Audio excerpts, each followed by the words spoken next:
So that reminds me of something I meant to ask you a while back ago. I have a buddy of mine.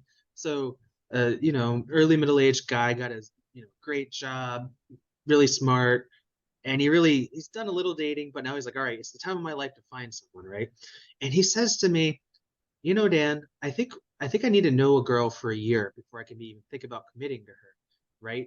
And I said, actually, yeah, I see your face. I said, actually, hold on for a second. Hold on for a second. So this is where your opportunity to critique me goes, Steve. So this is what I told him. I said, so before you meet someone, you kind of need to know your values and needs, right? Like figure that part of yourself out.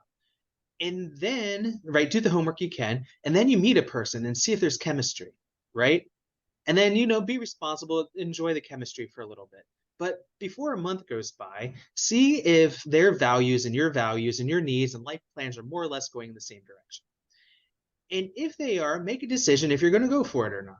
And if you do, enjoy the honeymoon period and use the honeymoon period to essentially, because it rearranges your defenses so that way you can work through the problems that your parents had or whatever that you learned and learn how to function through those, because somewhere between 9 months and 18 months down the road, the honeymoon is going to wear off when you commit to this person, right? And so the problem is if you don't use the honeymoon to work through things, then you're going to end up committed to a person that you don't actually know and you don't have a plan for how to work through.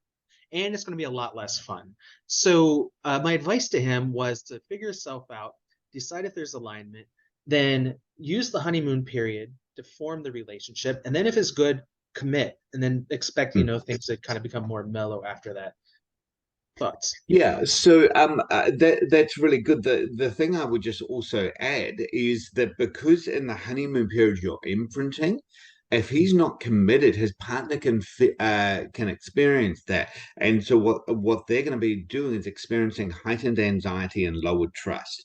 And so in the short term, that can seem like a good payoff because, particularly as a guy, women will often adjust to their anxiety by overcompensating, trying harder, doing all of those kind of things. The problem is at the point in time you hit the relationship. So he decides, okay, cool, I'm in, I'm committed.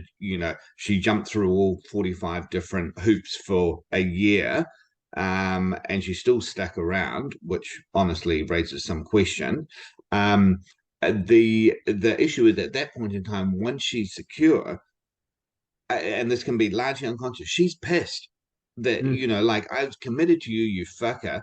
And for a year, you kept me stringing along. Like, screw you, I'm going to make you pay. And mm. so then, they kind of get into the relationship. He's committed. He's embedded. He's doing all of this stuff. And like suddenly his partner's just like awful. And so that's a really common thing. And I mean, sorry, I call this kind of like the American dating.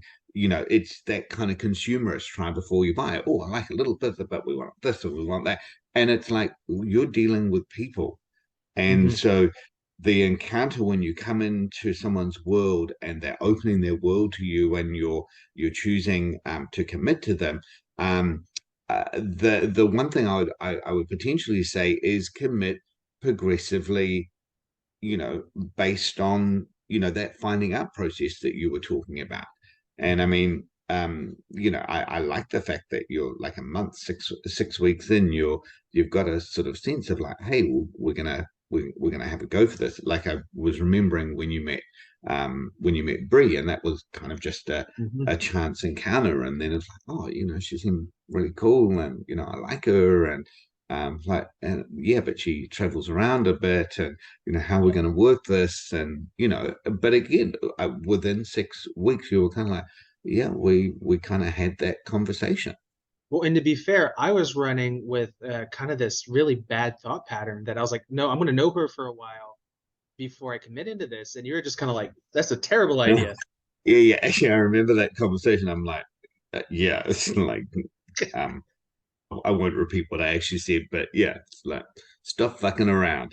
And More or less. everyone's going, what he said was worse than that, but yes, it was. It was like, yeah. Yeah. Yeah. Yeah.